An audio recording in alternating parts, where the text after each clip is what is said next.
Hey, Tony Gaskins here. Now, I want to talk to the married couples today because this is very important, and I know we got some married folks, and I want you to be very intentional about this. And I think a lot of times what happens, we get into a relationship and then we get complacent, and we start to smell our stuff. We start to smell our partner stuff. You go through your arguments, your disagreements. You have your situations that you have to work through, and then you start to just learn how to coexist and how to deal with your partner, how to deal with yourself, but you stop working on the relationship. And that is a very, very big mistake. And I've been very intentional here recently, and I've seen and noticed the difference of just forcing dates. And what I mean by that is so often we just go about our lives and we don't take the time to carve out some space, some money in the budget to get out of the house with our spouse and go on a date. And probably 2-3 weeks in a row, I took my wife on a date, and then we went out of town with some other couples. And here recently, since we've gotten back, we've been just kind of laying in the bed, chilling. And I'm watching my show on Netflix, my wife reading her book. She kind of watching the show a little bit as well. And she said 2 days ago, she was like, I love when we just have days like these. And what she was talking about is just like, she called it vegging out, where you just chilling, you just resting. And it's summertime, school will get started back next month. She'll be ripping and running every day, taking the boys to school, picking them up, all of that. A lot comes with it. And this is our oldest son's last year. So right now in the summer, I want to focus on just making sure we make time for us. And I want to share this with you if you're married, because this is something that it makes it hard to hate each other, to dislike each other, to disrespect each other when you're going on dates. And here's the way that you do it. Understand that one person may be the planner, one person may be the go-getter in this area. So don't make it a thing like, hey, you have to plan a date because I always plan dates. If planning the dates, if scheduling it, figuring out what you want to do, if that's your thing, then let that be your thing so that it doesn't turn into an argument. Just take pride in doing it and setting it up, and your spouse, let your spouse come along. And then after you've done that a few times, your spouse, you have to pay attention to the signs, because your spouse may say, hey, what about this? What about we go here for a date? What about we do this for a date? And then they say that and you're like, oh, okay, cool. Be mindful of that, especially if you're the one in your head or out loud complaining about them not setting up a date. You got to catch their cues. So when you catch their cues, you're like, okay, yeah, let's do that. And as soon as y'all figure out what you want to do, whether it's you, whether it's them, whether it's both of y'all, put it on the calendar. Put it on the calendar and make it happen. Don't block that, because it's very important that you continue to date. The next thing you want to think about when you're dating is do it within the budget. Don't feel like every date has to be $100. Like a date could be going to the park and walking. A date could be going to just get ice cream. A date could be going to just sit down and get coffee. And so do it within your budget. Don't feel like, oh, we can't date because we're broke right now. We're really tight. We're over budget, so we can't do anything. No, go have a picnic. Like, figure out a very beautiful place that you can go, the best place for picnics. You could talk to somebody about it and go have a picnic. Literally go buy the picnic basket, go buy the picnic blanket, and you have it, and y'all can do a picnic once a week. You could literally go to the local sandwich shop and get a sandwich made. You don't even have to make the sandwich. And you just go out there and you at the picnic. If there's a game that you think y'all would like to play, then take that game. If it's not, y'all just want to sit down, have a drink, something refreshing, have a little snack to eat, you having a picnic. Just do it. Schedule it.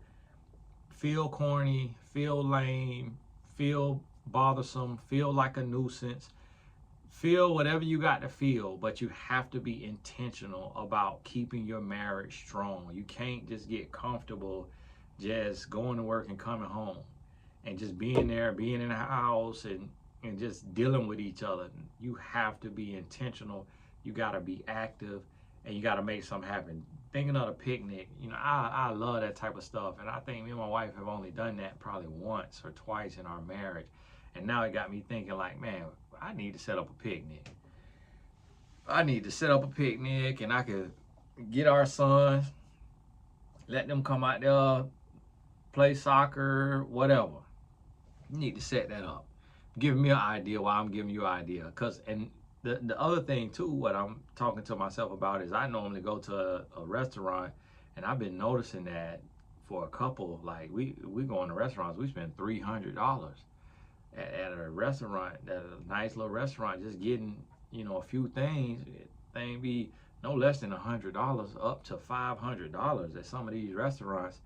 I just sent my dad and his wife on a anniversary, their anniversary. I sent them to a restaurant and paid for it, and it cost them $300 with valet, like $250, $280 or something like that.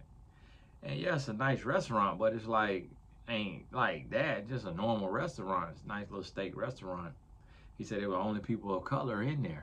So I'm not saying break the bank like that. Like I'm not gonna be doing that often. I may do it once a month and try to earn the money to be able to do it.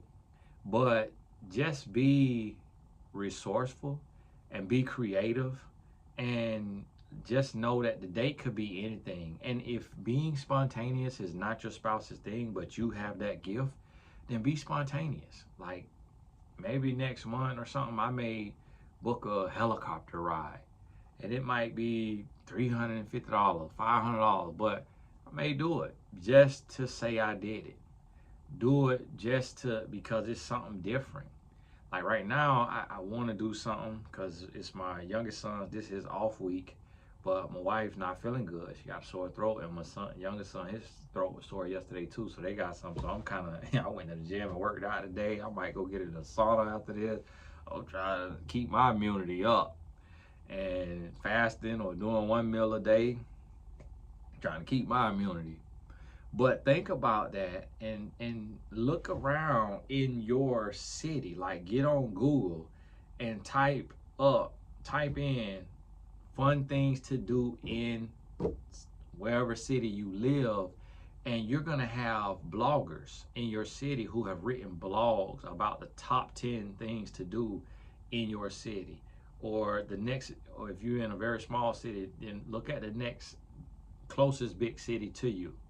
There's also an app called Viator, Viator, Viator. And there's a website, they got a website and an app. So you could just go to the website on your phone or computer or get the app.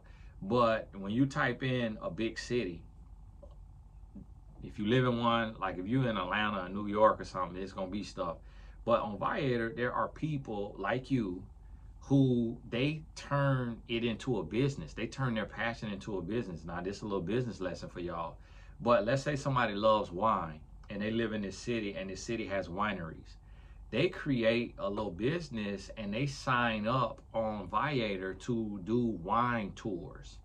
And then they go and you book with them and they'll pick you up and they'll take you on a wine tour, a food tour, a music tour. Chefs come into your place and will cook for you. So on Viator, you can find all kind of experiences. I took my wife to Sedona, Arizona, and I think the whole trip was like $5,000. So, it's not cheap. And I took out me alone to do it, just because we was in a place where everything was just going everywhere, and it just was. We needed to reconnect. We needed to focus. We needed to get away. I took me out alone. I got me a little alone, and I took that trip, and it was worth it. It was worth it. It was worth it, because having your marriage is priceless. Building your marriage, that's priceless. Having somebody to spend life with, that's priceless. So Do what you got to do. Be intentional. Be focused. Be, driven with this thing, and make sure that you are building and doing what needs to be done. Because if you just get complacent, you will get replaced. If that may be by somebody else, maybe by a job, maybe by a hobby, maybe by something, you will get replaced. So you have to be mindful, and you gotta be intentional, and you gotta make sure that you're working on your relationship. Now, another rule to think about when you're doing these dates is no kingdom issues. When you go on a date, it's about light conversation. It's not about you don't want to talk about stuff. Y'all gotta forgive me. I'm trying to get my phone in front of me.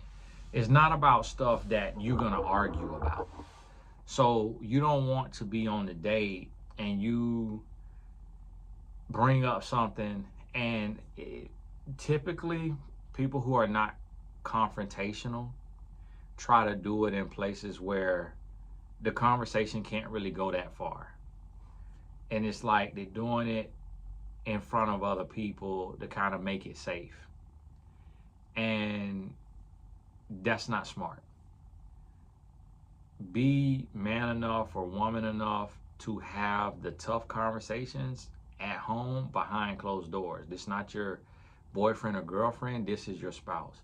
Don't wait till you get on a date in public and want to talk about the other man or the other woman that y'all had to deal with in y'all relationship. You want to go on a date and then talk about infidelity, talk about a text message that came in, talk about family drama and issues.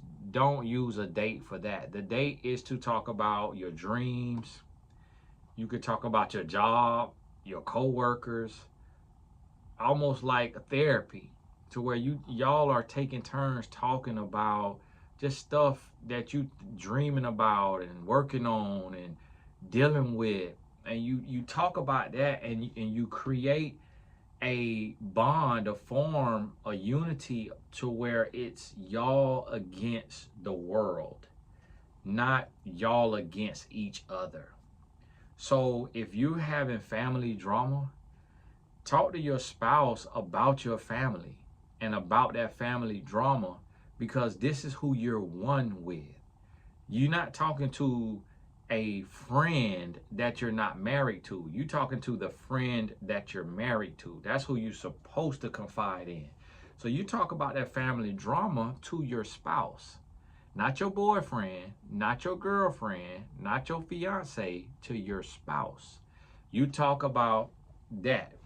If you having work drama, you talk to them about that. Now, you got to take what they say with a grain of salt, because they love you and they care for you. So they may get angry and they may want to overreact. So you got to remind them of that too. Say, hey, I know you love me, but I don't want to overreact. So I kind of want you to try to, if you can, give me an objective perspective that is something that I realistically can implement.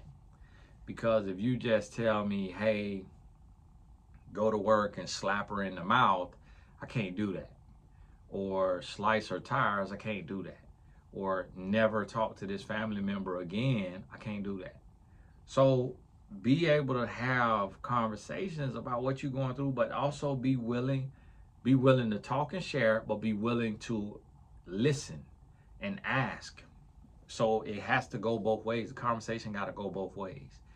And if you're always the planner, then throw it out there to your spouse and say, hey, do you want to pick our next date spot? If they said, no, I'm good, I don't know how to do that kind of stuff, then you keep it. You take it and you take pride in it and just love it and enjoy it. Because what we do so often as people, as humans, and in a relationship, we find stuff to complain about. We find stuff to get upset about, instead of just going with the flow, sidestepping power struggles, avoiding arguments. We find stuff to get in our feelings by, and you don't want to get caught up doing that. So be intentional about this, because this will save your marriage. It'll change the game. Y'all will fall deeper in love. Your intimacy will get better. Your releases will get better. Your communication, conversation, and your team will be stronger. So, hey, this Tony Gaskins. God bless you. We'll talk soon.